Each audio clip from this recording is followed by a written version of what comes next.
Under the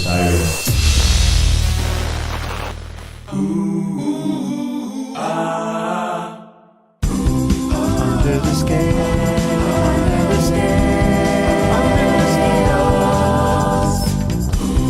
Under the scale, under the scale, under the scales.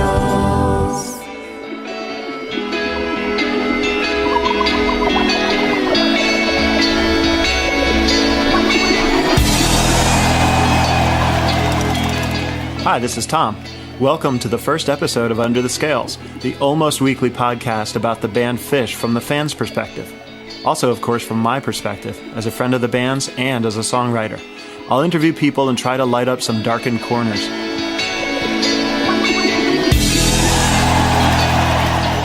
Maybe stir up a little dust, dislodge some memories. This particular episode is about a songwriting weekend in 1997 where Trey and I wrote a bunch of songs that eventually became Phish standards.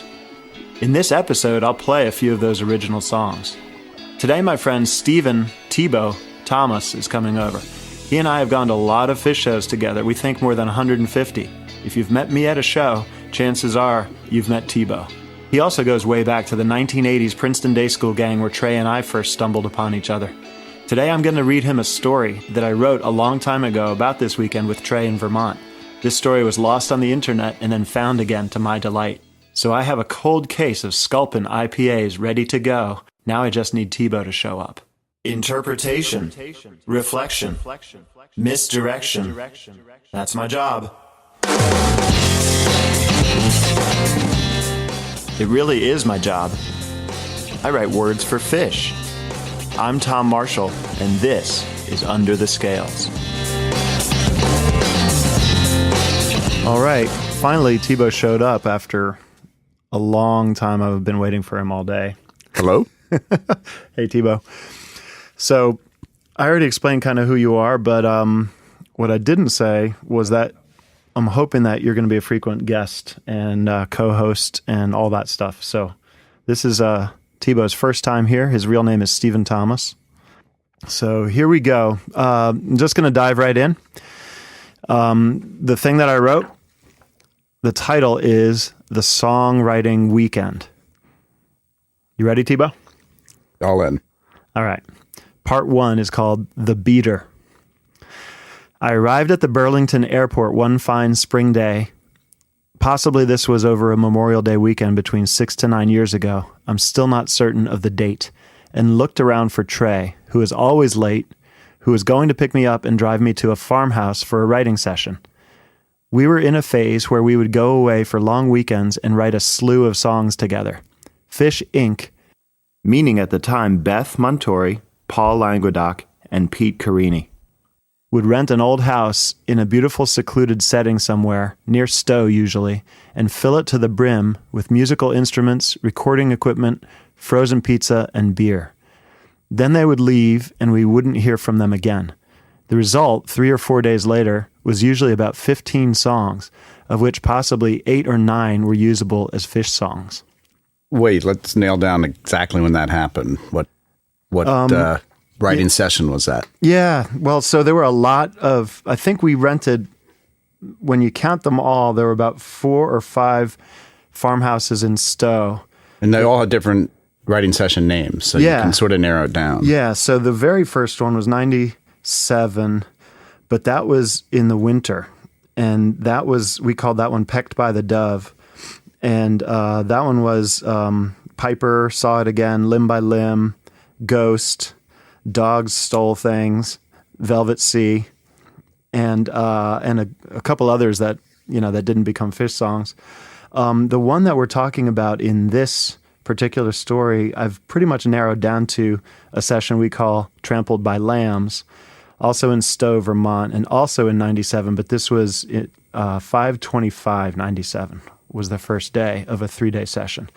In this session, we wrote Dirt, Vultures, Water in the Sky, a song called Flat Tornadoes, a song called Mark of the Unicorn, Waking Up, Twist, Jennifer, and I don't think that's Jennifer Dances. I think it's a different Jennifer. I might be able to play some of these for you. And then a song called I Don't Care. Thibault, do you remember I Don't Care? I do. And I believe I believe Fishman might have sang it a couple I times. think maybe it was Fishman.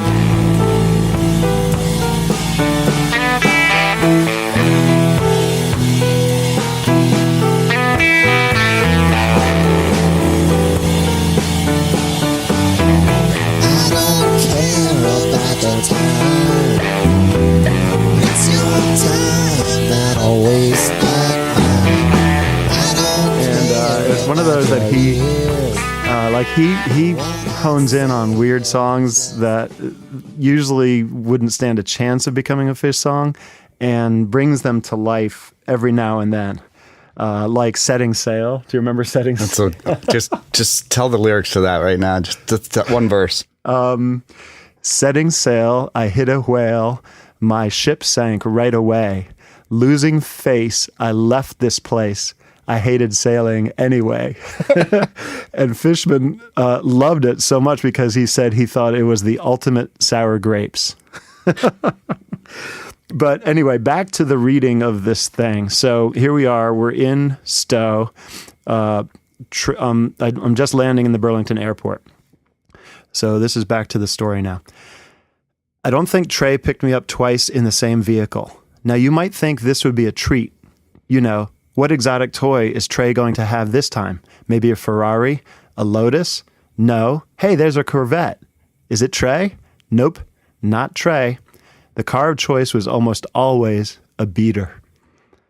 His Isuzu Trooper's passenger door didn't work, and we both had to enter the driver's side. His Cadillac Eldorado had a suspension that possibly didn't include springs or shocks, and felt like the expansion joints on the highway could shatter your vertebrae. He had an old Ford 150 pickup, a crappy Subaru, I think, just a long, lame list of simply uninspiring and unmemorable cars. His house, his studio, now that's where time and care and thought, and of course money, went. But cars? Forget it. So I confess, even I was a little surprised when he pulled up in the biggest piece of shit on wheels that I have ever seen. Motorhomes are never that pretty to look at, but this looked like it had once possibly been a cross between a very ugly Lake Champlain houseboat and a cargo container on a large military transport plane during the Korean War. I didn't want to get into it. It had a lame, weird vibe. I couldn't help thinking of the depressing roadside gravel lots this camper had visited, while the Vermont occupants drank warm beer and watched the occasional car drive by on the deserted road and called it camping. I felt like I might catch some hideous virus that they had left behind. I drank about 5 beers before we stopped for our customary Grand Union provisioning run. Everything was great. Trey and I were singing and laughing like we were back in high school, but I still had a creepy Deliverance meets Texas Chainsaw Massacre premonition lurking in my head, brought on by my first encounter with Trey's motorhome. In the parking lot, we met the girl. Part 2, the girl. Anything you need to add, Tebow?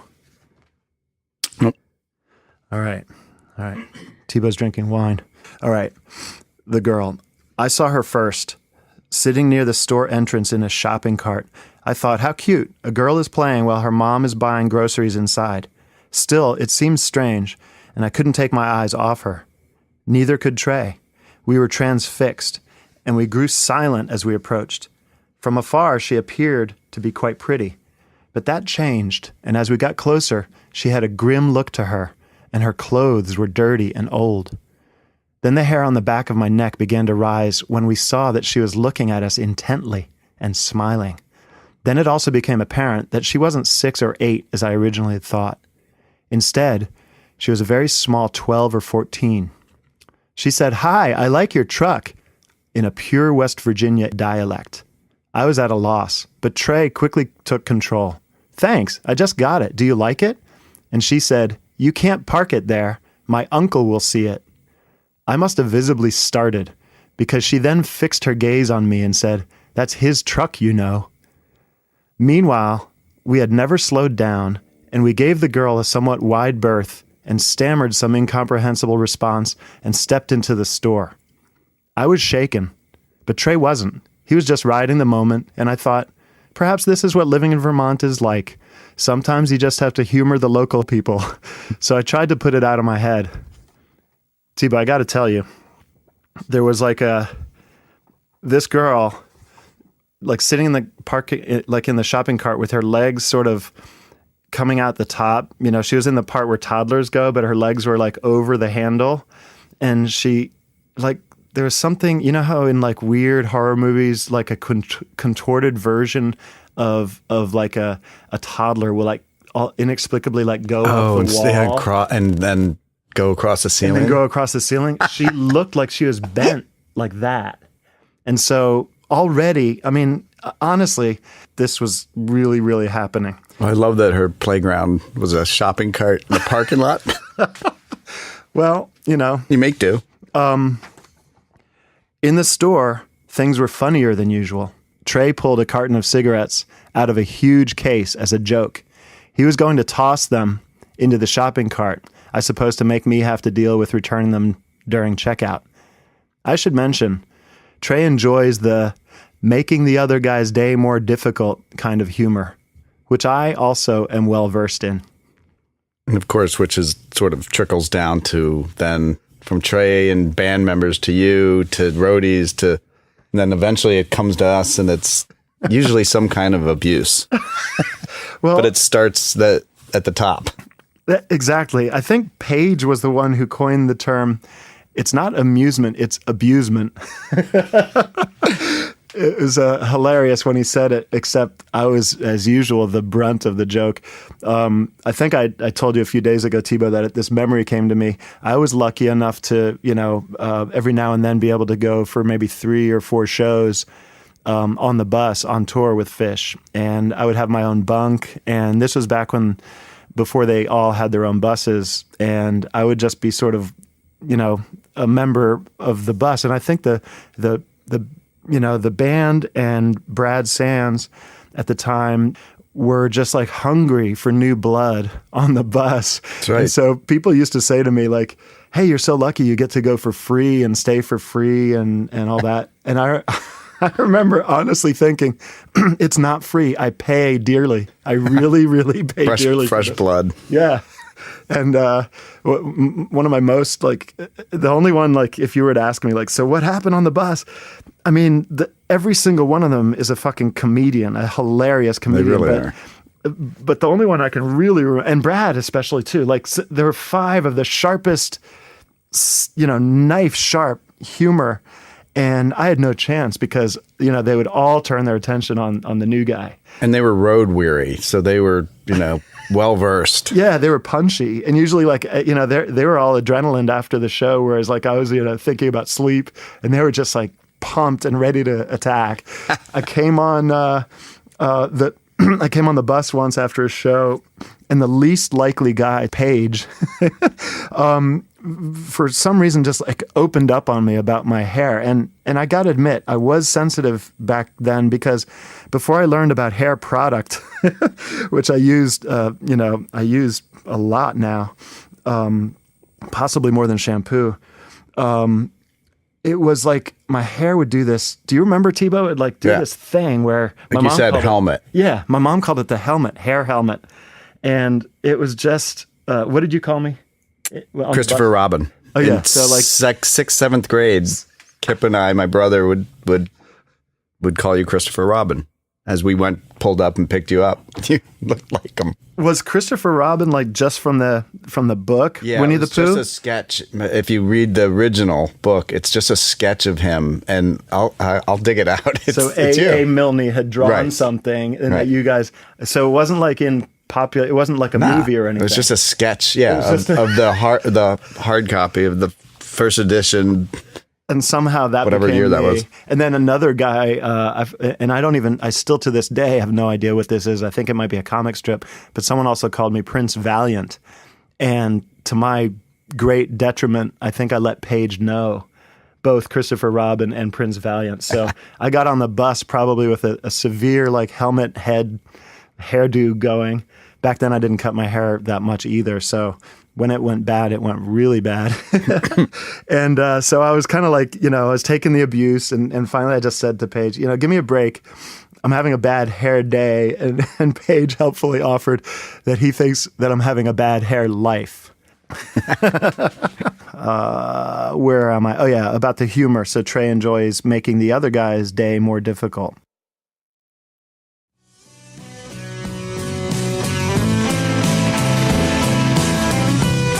Hello, listeners. This is Tom with a brief mid-podcast message to remind you that I'm always looking for Phish-related stories and topics, and I'm always looking for new subjects and new people to interview.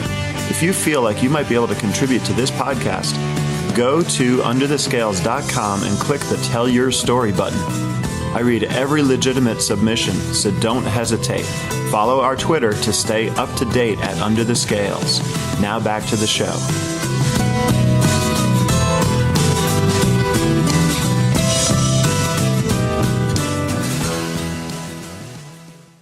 But the joke backfired on him when the entire case opened and about 30 cartons of cigarettes cascaded onto the floor. T-Bo, it's one of these cases that you see, like tucked into the corner of a Target's or Walmart, right, that is just like stacked to the ceiling with, Marlboro containers. The big cartons. Huge cartons. Just stacked on each other. Right. And right at eye level, there's like a slot where one carton can fit out if you grab it. And so Trey was like trying to grab one out of the slot, but, the people that worked there didn't secure the plastic cover, and the whole thing just hinged at the top open. And I would say about 60 boxes in this story. I say 30 cartons, but it was a lot. It was enough that I think Trey actually had to sit down as they fell onto him. And it was just fucking hilarious. It was perfect retribution.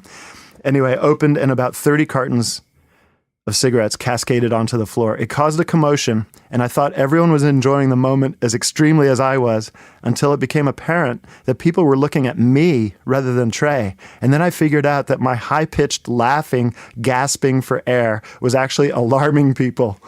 It wasn't a fun realization, because there were still many people around talking to us and saying stuff to me, and of course, there were those who recognized Trey.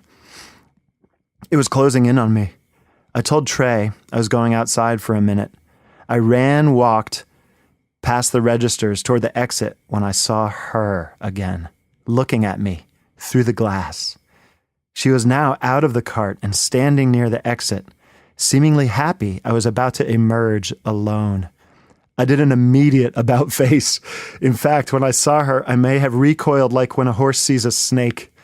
At this point, I knew we were past pretending that we were just two happy guys buying snack foods. The whole store knew that something terrible was happening, and we were somehow at the root of it. In fact, they were probably related to the girl. Of course, why else would she be out there alone? This store was bad. The girl was bad. We had to leave now, before her uncle comes. So part 3 of the story is called Before Her Uncle Comes.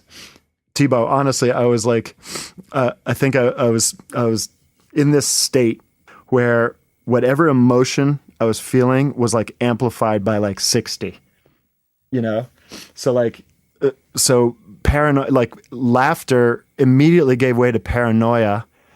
And then as I was running to get out of that situation, I saw her, and it immediately gave way to like the most horrendous feeling of terror and horror. I was absolutely petrified in a fucking Grand Union in Vermont. In Vermont. And not Burlington, Vermont, but some little town in Vermont. Stowe. It was Stowe. Oh, was it Stowe? Yeah. And it was just, it's a normal Grand Union, and everyone in there was normal, except me, I guess. And the girl. Well, yeah, there was definitely something up with the girl. Part 3 is called Before Her Uncle Comes. Trey didn't get it. In fact, things were going great for him. His good mood was contagious, fortunately. I calmed myself down in a minute or so just by following him around and listening to his running commentary. The rest of the shopping was uneventful, lots of laughing, joking. The prior events were forgotten, and our minds were on jamming and writing some good songs. I wanted to sit down at a drum set and pound a little while Trey played bass. That's always fun, and a good bassist for a song or two, like Ghost, for instance. We checked out, bagged the groceries, paid, And then there she was, waiting, looking like she had to tell us something important. We had no choice but to face her. All the dread I had forgotten came back instantly, and I was frightened beyond belief of this girl, this demon, this little exorcist girl. As we exited the store, she knew she had us. We faced our doom. We walked toward her and waited for it. She smiled again and waited for us to draw close to her. When it came, it was worse than I could have possibly expected. She must have somehow cast a spell on me and determined how to creep me out completely. Remember, I was matching wits with a 14-year-old girl, and I was losing badly, barely hanging on. She said, "I saw someone jump into your truck and hide." I think I almost fainted. Trey stopped and said, "What?" She repeated it. "There's someone hiding in your truck." Then Trey laughed. He was somehow immune. I, on the other hand, wasn't at all. I was petrified. I didn't even want to get close to the camper. I knew her uncle was in there waiting, angry that it had been repossessed. He was going to knife us and take it back, or worse, knock us out and take us back to his farm for days of slow torture. Trey strode on and wouldn't listen to my insane rant about how we should call the police or just call a cab to get us and give the camper back to her uncle. It's not Trey style to call the police. No, true. But I was like, right then I remember trying to think in my mind, how can I convince him to, we'll get a cab, we'll put all these groceries in here. We don't need the camper. You had options in your head, but... But obviously they're completely nonsensical. Of course, we hadn't locked the thing. No one locks anything in Vermont. So Trey climbs in and I cautiously cower outside, listening for a gunshot or perhaps a scuffle. I call in, "Trey?" Apparently everything is fine. I ask him to open hatches and doors. I even look under the vehicle as he loads in the groceries. I see the girl is staring at us, possibly laughing. I feel like a fool. I had been had. Trey was right. He's Trey. He knows this game. This is Vermont, and this is what happens. That's a standard greeting here. Someone's hiding in your vehicle. I slowly gain confidence and get in the seat, and we drive away, and I even muster the courage to wave goodbye to the girl. The trip to the farmhouse went smoothly, and we opened a new case of beer and quickly forgot about the girl. We laughed it off. Silly us. Upon arriving, Paul was still at the house waiting for us for a last-minute sound check. So I unloaded the camper and packed the kitchen as Trey played crazy tunes while Paul explained the various recording options to him. Later that night, much later, Trey asked for a Bud, the kind of beer he had waiting in the back of the camper for me when he got me at the airport. We had been drinking Harpoon and Anchor Steam and Sam Adams. I had totally forgot about the case of Bud in the camper. In fact, I must have left it on the camper. So I went out into the dark Vermont night to get it. The camper seemed especially murky and yet warm. The light that I had found earlier to illuminate the interior didn't work. That's funny. I knew it was a straight shot to the back of the camper to the case of Bud, so I just groped my way there. But I only found a wet cloth of some sort. I poked around in pitch blackness when I had a horrifying thought. I still get chills today. I can't really even explain the depth of my terror. I was grasping something the uncle had left in place of the Bud, a bloody piece of clothing. The Bud was definitely gone. We had at most drunk 10 of the 24 bottles. There was a box of beers and ice that was just gone. The girl wasn't lying. That meant, well, someone was hiding on board and was still there. I broke the door of the camper while escaping. It never again latched correctly. I screamed for Trey. We got lights. We searched. Nothing. The rag was something he said he had never seen. It was dirty, white, like the girl's dress, and it was wet with some form of sticky, clear liquid. The Bud case was never found. As usual, Trey laughed it off. He probably thought I was trying to scare him with an elaborate hoax. Maybe he was doing the same to me. I don't know. I don't want to know. I try not to think about it too much. The end. I think what could make this episode, this podcast, classic is if I play some of the songs, at least snippets of the songs. So that we recorded that night. So the playlist is Dirt, Vultures, Water in the Sky. That Water in the Sky, I remember, is a particularly sort of upbeat version that I don't think ever was kind of duplicated. I mean, it was always an upbeat song. I really love their slow version they've been playing lately too. Yeah. But that version was just like so keyboard centric, and something about it. It was one of my prouder moments on keyboards. I probably couldn't duplicate it today. I lost all my chops.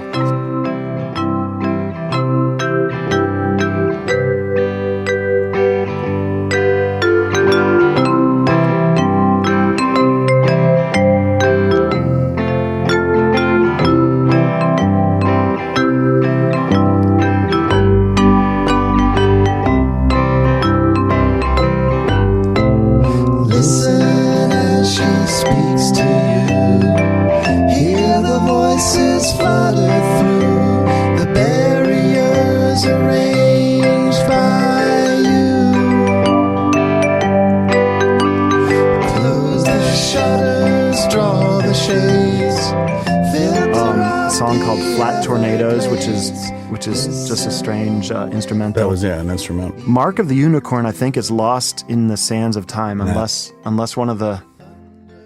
like Ben or someone who works for Phish or Kevin in the archives could find it. Waking Up, I'll play you. I'll play that right now.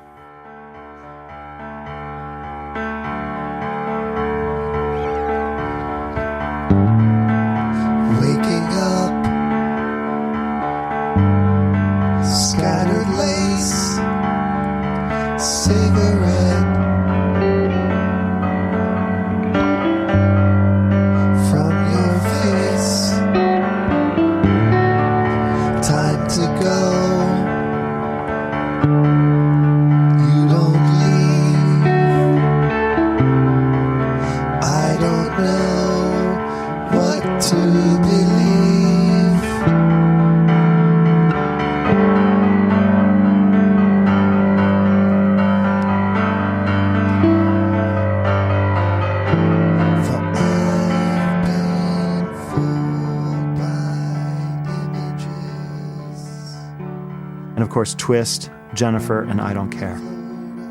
And then how, like, I can almost tell you what time of night certain songs, like that one and a couple others that you hear, you can tell it's 4 a.m, regardless of where you are, Bahamas or Vermont or Newark.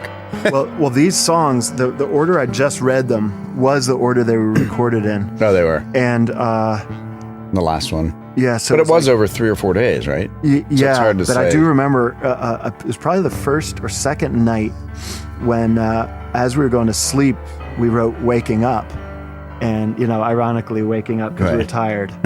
And then I actually did go to sleep, and I woke up to this incredible version of Twist. Oh, that's right. Phenomenal, and it was coming from downstairs, and I think I went upstairs hearing Trey put down just the very, very first basic chords of it. And how many hours later? And then I probably slept for 6 or 7 hours, and he just worked straight through. It's amazing. And yeah, he fought his way through it. He said the ending was the part that wraps around, the wouldn't twist around. He was having a lot of trouble with. And right when I came down, I was able to sing the weird harmony that I think it's Mike and Page or Mike and Phish do in the actual song. The wouldn't twist around, wouldn't twist around that way, that harmony. Yeah. So check it out. That's kind of like my contribution. Apart from the lyrics, Trey did everything else. You slept. Slept.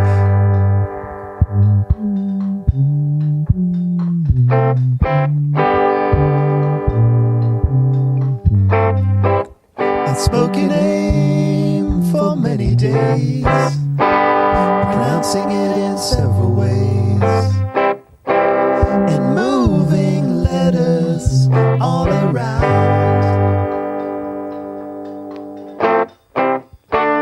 and substituting every sound.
Yeah, man. So, well, anyway, there you have it.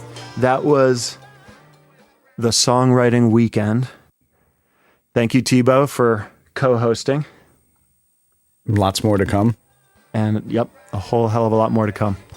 Good night. Hey, everybody, one final note. The songs I played during this episode are the original versions from the writing session I was talking about in 1997. 25 songs from the writing sessions back then were assembled by Beth Montori in the year 2000 into a compilation called Trampled by Lambs and Pecked by the Dove. That phrase is, of course, a lyric from the song Limb by Limb. These songs were recorded by me and Trey as we wrote them, and many of them later appeared as Phish songs on Story of the Ghost and Farmhouse. To listen to these original songs and for more information, go to underthescales.com.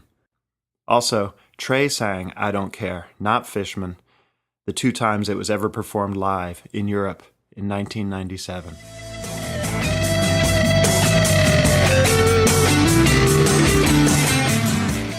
Thanks for listening to Under the Scales, the podcast about Phish fans, their culture, and secrets, if we're lucky. Quick thank you to my producer, Mark Dowd, and my sister podcast, HF Pod.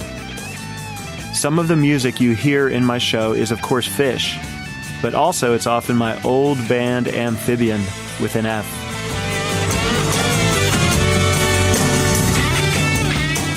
Using songs Anthony Crizon and I wrote for our album, Skip the Goodbyes. Find him at njrecordingstudio.com. I'll interview you if you want as well. Go to underthescales.com and click the Tell Your Story button. If you're at all serious, your submission will definitely get to me. For other matters, write to me at tom@underthescales.com and follow our Twitter here at underthescales. See you next week.